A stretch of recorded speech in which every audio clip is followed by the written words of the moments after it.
My name is Sophia Carnevale, and I decided for my final integrative project that I was going to focus on digital death, specifically how digital memorials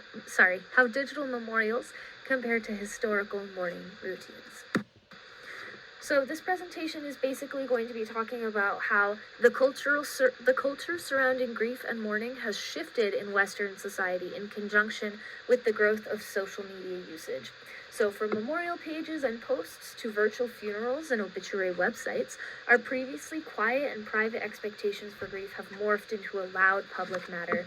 And I'd like to cite a quote. One mourns in private as one undresses or relieves oneself in private, as not to offend others. So this was our culture in Western society for a really long time. You grieved quietly and you grieved privately. However, throughout the 2000s, as we've seen the rise of technology and the boom of social media, as well as the rising acceptance of mental health as health, we have kind of adjusted our views, and now grieving privately can be very harmful to one's mental health. So we have kind of shifted to this more public acceptance of grieving publicly, and through that we do that through social media. So first I want to introduce a topic called thanatechnology.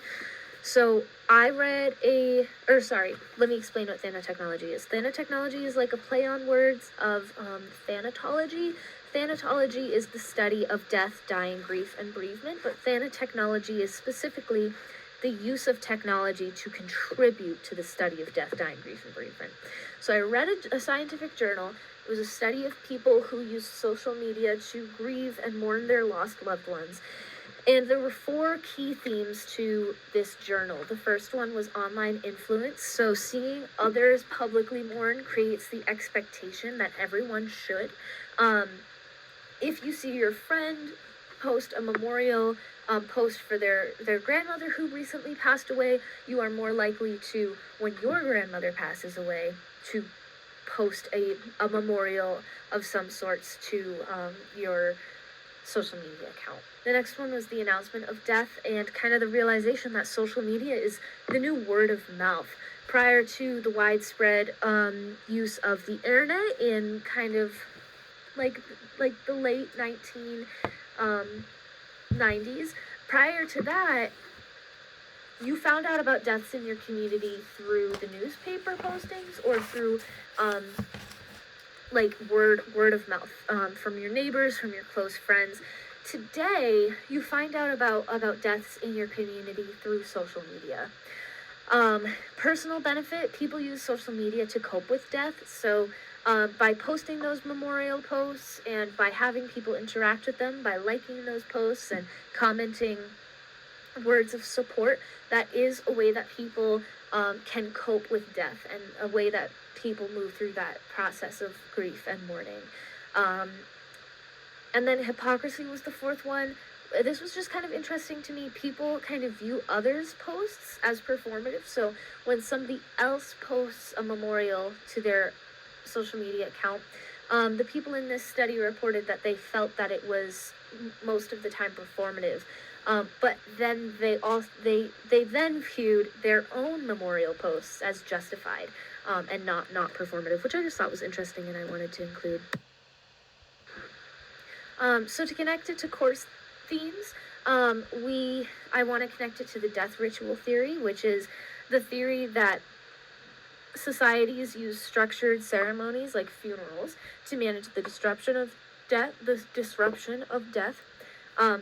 They express shared grief, they maintain community bonds, firm beliefs, and restore social order. So death is, it's the idea that death is a cultural process of change and continuity rather than an end. So Facebook is the most widely used for mourning, grief, and bereavement. That is because of its ease of event coordination. So it's very easy to create or to coordinate a funeral or an anniversary of a death through Facebook. They also have memorialization settings where you can turn a loved one's Facebook page into a memorial by just pressing a few buttons. So that definitely makes it very popular for bereavement. And then memories. If you have Facebook, you've experienced, you'll get a notification saying you have a memory from a year, 2 years, 3 years, 5 years, 10 years ago today. That is can be really helpful for someone who has processed the loss of their loved one and has coped with it.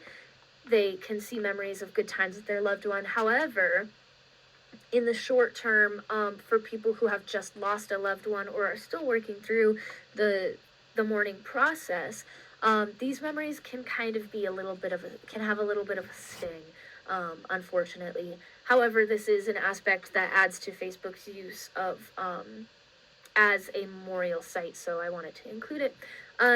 Our next one is Instagram or TikTok. This is kind of a creative outlet for people to express their grief. If you've ever seen storytime videos, people will upload short clips of themselves talking about their experience with death, dying, grief, and bereavement. And that is a way that societies manage that disruption of death and express shared grief, so attributing to the death ritual theory. Reddit kind of builds communities with its subreddits. They have subreddits of grief and bereavement support, and I didn't know that until I was researching it, but that is kind of, building community bonds. And then bereavement specific sites like legacy.com and forevermissed.com, they give opportunities for digital obituaries and guest books. And then Zoom gives, the opportunity to have digital funerals, which was really popular back during the pandemic, but now it's used mostly for people who can't be in person because of an illness or distance. So I wanted to do that. Another aspect of our course that we learned about was the continuing bonds theory. So that is the way that people keep their loved one in their life after they've passed on, through kind of symbolic means. So whereas in the past that has been via placing flowers, cards, teddy bears, or other items at a gravesite and talking out loud, like talking out loud or in your head to your loved one symbolically. Now, in our digital age, you can actually, message the account of your loved one who has passed on, and it feels like you're still talking to them. And that is something that's very commonly reported that people do. They will message the account of their loved one and kind of update them on how their life is going.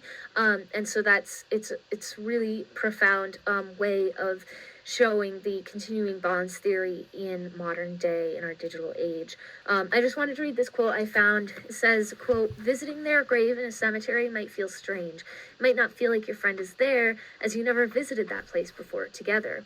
On Facebook, you're hanging out in the same space and returning to the relationship you had when they were alive. There's also a vivid visual record, of your relationship online that a tombstone can't represent," end quote. That's all I have today. I hope that you enjoyed my presentation, and thank you for watching.